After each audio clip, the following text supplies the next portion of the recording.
جب حضرت عثمان غنی رضی اللہ تعالیٰ عنہ کا محاصرہ کر لیا گیا اور یہ خلافت کا آخری آپ کا دور ہے،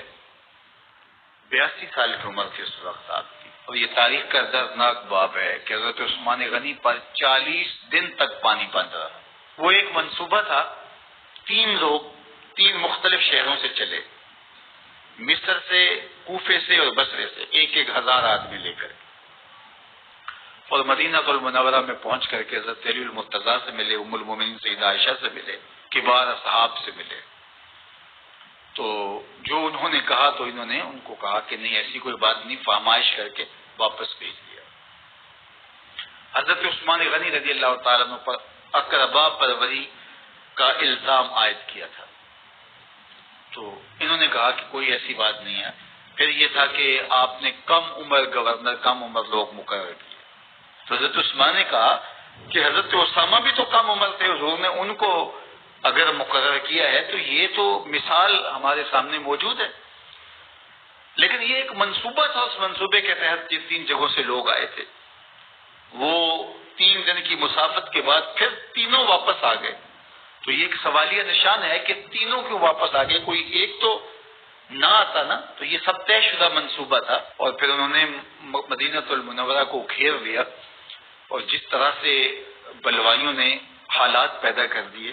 سید نبی مرتضیٰ رضی اللہ تعالیٰ عنہ تو شہر مدینہ سے باہر تشریف لے گئے تھے، اور اپنے بیٹوں امام حسن اور امام حسین رضی اللہ تعالیٰ عنہ کو حضرت عثمان غنی کے دروازے پر مقرر کیا تھا کہ ان کو ضرر نہ پہنچنے دینا۔ اب 700 صحابہ اجازت طلب کر رہے ہیں کہ آپ ان بلوائیوں سے نپٹنے کا میں جو ہے وہ اجازت نامہ مرحمت کریں، اور بہت سارے لوگ تو حج پہ جا چکے، یہ 18 ذی الحج کا واقعہ ہے جب آپ کی شہادت ہوتی ہے، تو وہ حج پہ جا چکے ہیں، تو جو یہاں موجود ہیں وہ اجازت طلب کر رہے ہیں۔ لیکن حضرت عثمان غنی رضی اللہ تعالیٰ عنہ نے کہا کہ نہیں، میں ایسی اجازت نہیں دوں گا، رسول اللہ صلی اللہ علیہ وسلم کا حرم شہر مدینہ لوگوں کے خون سے لالازار ہو، یہ میں اس کو گوارا نہیں کرتا۔ افواج موجود ہیں، اور دنیا کی تاریخ میں آپ کو ایسا نہیں ملے گا کہ اتنی بڑی حکومت کسی کے پاس ہو اور وہ خود گھیر لیا جائے، اس کا پانی بھی بند ہو جائے، اور وہ حکم دے کہ نہیں، میرے لیے آپ ایک قطرہ بھی خون نہیں بہائیں گے۔ بلکہ آپ کے غلاموں نے جب تلواریں اٹھا لی تو آپ نے فرمایا کہ میرا حکم ہے کہ تم تلواریں نیچے رکھو، بلکہ میں تمہیں یہ آفر دیتا ہوں کہ جو غلام لڑے گا نہیں اور یہ میرے سے عہد کرتا ہے وہ آزاد ہے۔ حضرت ابو ہریرہ رضی اللہ تعالیٰ عنہ، حالانکہ یہ پڑھنے پڑھانے والے لوگ تھے، تعلیم و تعلم سے ان کا تعلق تھا، لیکن وہ بھی تلوار لے کے حضرت عثمان غنی کے دفاع میں آ گئے، لیکن حضرت ابو ہریرہ رضی اللہ تعالیٰ عنہ کو بھی حضرت عثمان غنی روک دیتے۔ مالک بن اشتر کہنے لگا کہ ہم آپ کی دستبرداری کے خواہاں ہیں، آپ خلافت سے دستبرداری اختیار کر لیجیے۔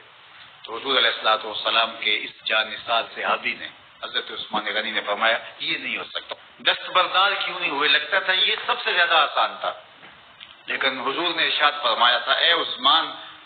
تمہیں اللہ ایک قمیض پہنائے گا، لوگ اس کو اتارنا چاہیں گے، تم کبھی نہ اتارنا۔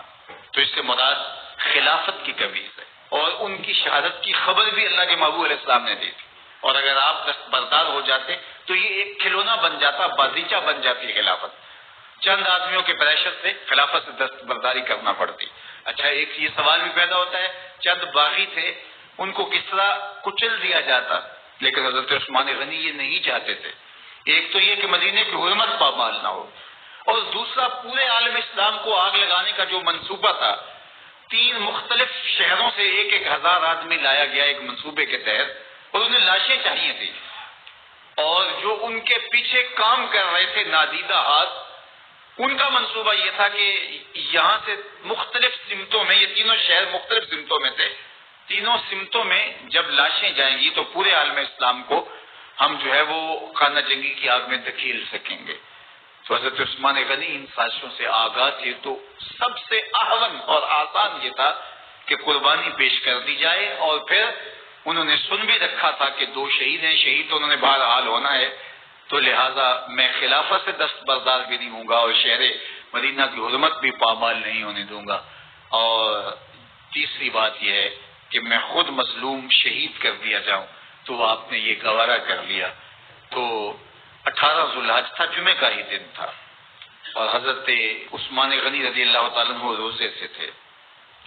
عصر کا وقت تھا، قرآن مجید کی تلاوت کر رہے تھے۔ حضرت امام حسن، امام حسین اور حضرت عبداللہ بن زبیر اور دیگر لوگ آپ کے دروازے پہ پہرا دے رہے تھے، لیکن باغی پچھلے گھر سے دیوار پھلانگ کے آپ کے گھر میں داخل ہوئے اور تلوار سے وار کیا۔ آپ کی زوجہ حضرت نائلہ آگے بڑھی اور ہاتھ سے روکنا چاہا، آپ کی انگلیاں کٹ گئی۔ پھر دوسرا وار کیا تو حضرت عثمان غنی رضی اللہ تعالیٰ عنہ کا دایاں ہاتھ کٹ کے گر گیا۔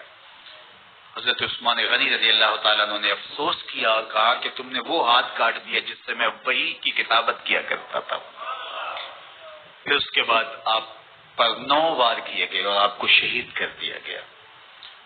اور آپ کا خون قرآن مجید پڑھتے ہوئے اس آیت پہ گرا، فَسَيَكْفِيكَهُمُ اللَّهُ وَهُوَ السَّمِيعُ الْعَلِيمُ۔ تو حضرت عثمان غنی رضی اللہ تعالیٰ عنہ مظلوم شہید کیے گئے، بھوکے اور پیاسے شہید کیے گئے، ظلمن شہید کیے گئے۔ حضرت عبداللہ بن عمر رضی اللہ تعالیٰ عنہ فرماتے ہیں کہ حضور فتنوں کا ذکر کر رہے تھے کہ فتنے ہوں گے، بہت بڑے فتنے ہوں گے۔ تو ایک شخص نے چادر اوڑھی ہوئی تھی اور وہ مجلس واعظ کے قریب سے گزرا جہاں حضور کچھ ارشاد فرما رہے تھے، تو آقا کریم نے اشارہ کر کے کہا اس دن یہ شخص حق پہ ہوگا۔ عبداللہ بن عمر کہتے ہیں کہ میں اٹھا اور جا کے دیکھا تو وہ حضرت عثمان تھے، تو میں نے حضرت عثمان کے چہرے کو پکڑ کے تھوڑا سا حضور کی جانب کیا اور میں نے کہا حاضا حضور، یہ اللہ کے محبوب، میں ہاں یہی، جب فتنے ہوں گے تو فرمایا یہ حق پہ ہوگا۔ تو حضرت عثمان غنی رضی اللہ تعالیٰ عنہ حق کی راہوں کے مسافر، جنہیں حضور کی زبان سے شہید کہا گیا، اور شہید کسی کا انجام ہوتا ہے،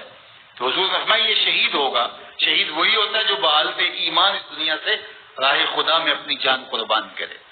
فرمایا فَإِنَّمَا عَلَيْكَ نَبِيٌّ وَصِدِّيقٌ وَشَهِيدَانِ، اے پہاڑ رک جا، تو جانتا نہیں تیرے اوپر اللہ کا ایک نبی ہے، ایک صدیق ہے اور 2 شہید ہیں۔ تو حضرت عثمان غنی رضی اللہ تعالیٰ عنہ عظمتوں کے مینار،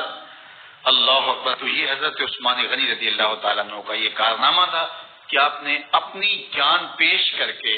امت کو جو ہے وہ فتنوں سے محفوظ کر لیا اور امت کو بچا لیا۔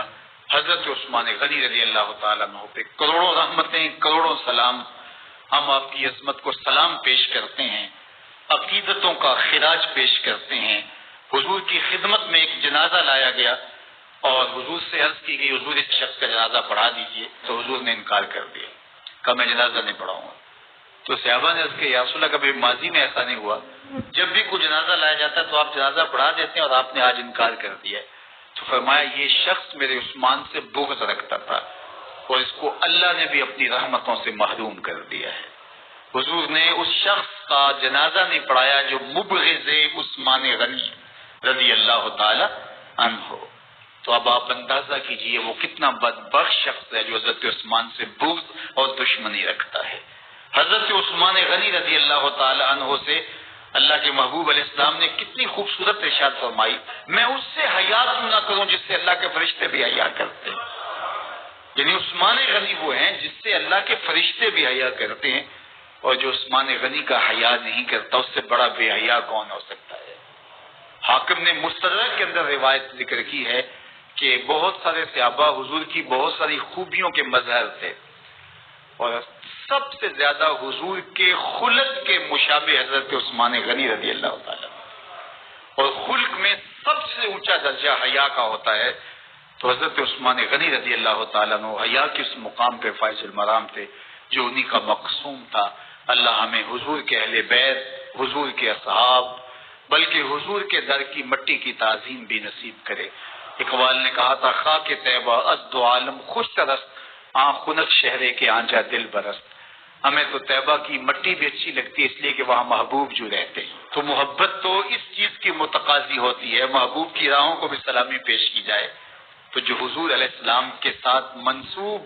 اتنی وقی نسبتیں ہیں ان کا احترام کیوں نہیں کریں گے؟ تو حضرت عثمان غنی تو داماد رسول ہے، حضرت عثمان غنی تو ذو النورین ہیں، حضرت عثمان غنی تو حضور علیہ الصلوۃ والسلام کے محبوب اور حضور علیہ الصلوۃ والسلام کے پیارے ہیں، ان کو جنت کی بشارت دی گئی ہے، عشرہ مبشرہ میں سے ہیں، 4 جلیل القدر خلفاء میں ان کا نام شامل ہے، اور پھر حضور کی 2 صاحبزادیاں ان کے نکاح میں آقا کریم نے ان کو شہید خود قرار دیا، اور میرے اور آپ کے آقا و مولا نے کہا آج کے بعد کوئی عمل عثمان کو نقصان